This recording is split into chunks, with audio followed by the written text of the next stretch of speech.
नमस्कार। सबसे पहले पूर्व प्रधानमंत्री डॉक्टर सरदार मनमोहन सिंह के बहुत बहुत श्रद्धांजलि। देश एकटा बहुत पैघ अर्थशास्त्री हरा देलक, देश एकटा बहुत पैघ प्रधानमंत्री के हरा देलक और एकटा मास लीडर के रूप में एकटा जे हमरा लग रत्न रहे हुनका हरा देलक। कियाकि कोनो भी समाज जे प्रगति करैए ओहिमे नीक नेता के बहुत पैघ स्थान होइ छै और वह नेता देश के तकदीर आ तस्वीर रचै छथि।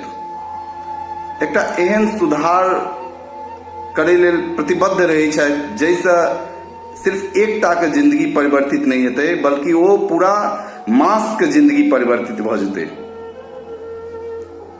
डॉक्टर मनमोहन सिंह साहब के जन्म 26 सितंबर 1932 के तत्कालीन जे छै से पंजाब प्रांत के अंतर्गत पाकिस्तान जे एखनका पाकिस्तान है ओहिमे पंजाब छै ताहिमे भेल छलनि और वो 26 दिसंबर का हमरा सबके छोड़ के चल गेलथि। देश के सिर्फ क्षति नहीं भेलै बल्कि विश्व के क्षति भेलै। एहन प्रधानमंत्री के जेनाइ एकटा बहुत पैघ क्षति के रूप में हम सब बुझै छी और भारत लेल तऽ ई बहुत पैघ एकटा बात छलै कि ई प्रधानमंत्री देश के सुधार करे लेल अपन जे छै से कोन कोन रूप में योगदान देलखिन जेकर प्रभाव हम सब आइयो तक जे छै से देख रहल छी।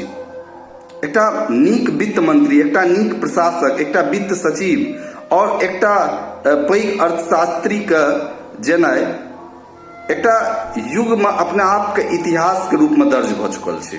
ई बात पैघ पैघ विश्वविद्यालय से पढ़लथि, बहुत पैघ पैघ लोक संगे हुनकर जे छै से संबंध रहलनि। देश के कोनो शायद राज्य हुए जैठाम हुनकर अपन जे छै से कोनो भी चर्चा नहीं भेल होनि या अपन योगदान नहीं हुनकर देने होथिन, वो अर्थशास्त्र रूप में हुए या फिर अपन प्रधानमंत्री के काल में। बिहार पर से वो उनकर विशेष कृपा रही छलनि।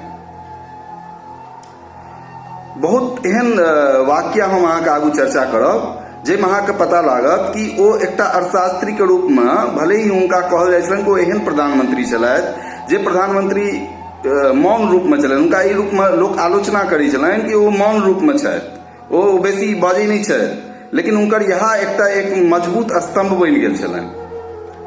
देश के वित्तीय संकट से गुजरि रहल छला, देश के सोना गिरवी पर चलि गेल रहा और ओहि टाइम में अपन नीति अपन ज्ञान के बदौलत वो जे देश के आर्थिक सुधार केलथि तेकर गाथा आइ तक लेल जा रहल अछि, गावल जा रहल अछि।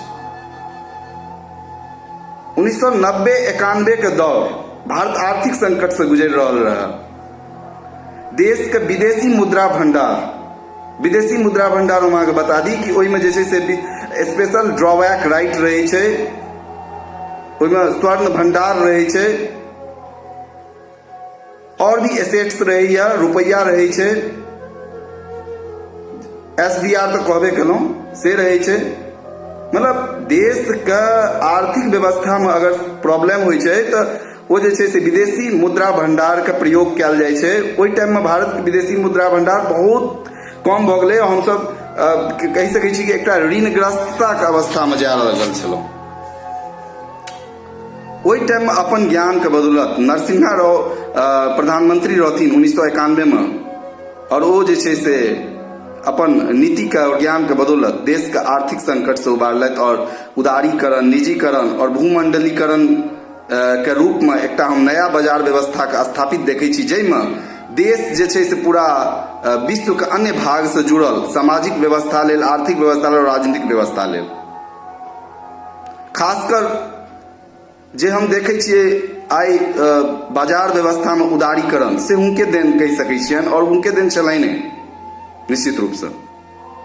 ओकर अलावा भारत के जे परमाणु समझौता भेलै तखन ओहि टाइम में राष्ट्रपति जे छलखिन अमेरिका के जॉर्ज डब्ल्यू बुश, हुनका परमाणु समझौता करवेलखिन अपन सरकार के अगेंस्ट सेहो हुआ लागल रहत ओहि टाइम में, कियाकि किछु जे छै से हुनकर सहयोगी दल जे रहनि ओहि टाइम में ओ जे छै से एहि मुद्दा पर हुनकर समर्थन घींचे पर छलनि कि जे कि अहाँ एहन तरह समझौता नहीं करबैयो, कियाकि पहिलिए से जे छै 2000 जे छै से 1998 में प्रधानमंत्री अटल बिहारी वाजपेयी जे परमाणु समझौता केलखिन अथी पोखरण समझौता पोखरण विस्फोट केने रहथिन, तो ओहिमे जे छै से बहुत पैघ प्रतिबंध लागि गेल रहा देश पर। और तकर बावजूद एकटा परमाणु समझौता 2008 में होइ छै जे देश के दशा और दिशा के बदल दै छै।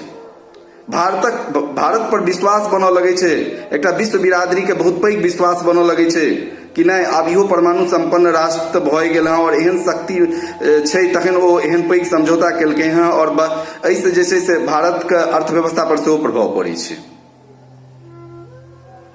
ओकर अलावा 1992 में बिहार के बात अगर करी तो बिहार में जे एकटा पैघ सेमिनार रहे A.N. सिन्हा सामाजिक अध्ययन शोध संस्थान में, ओहिमे प्रधानमंत्री विशेष वक्ता के रूप में और वित्त मंत्री के रूप में आमंत्रित छला और वो अपन कएटा चीज एहन ओहि सेमिनार में कहलखिन और किछ किताब के भूमिका और किछ जे छै से अपन बात के एहि रूप में प्रस्तुत केलखिन जे से एकटा एखनो चर्चा के विषय बनल अछि। एकर अलावा हुनकर बहुत आन योगदान देश ल रहलनि और एकटा जहिया तक वो भारत ऐसे प्रभावित रहत और हुनकर योगदान से भारत हरदम फलत फूलत तहिया तक हुनकर जे छै से नाम लेल जेतनि और वो एकटा अमर छाप छोड़ के गेलथि हँ। एकर संगे हम अपन जे छै से प्रस्तुति संपन्न करै छी और धन्यवाद, अहाँ सबके प्रणाम, नमस्कार।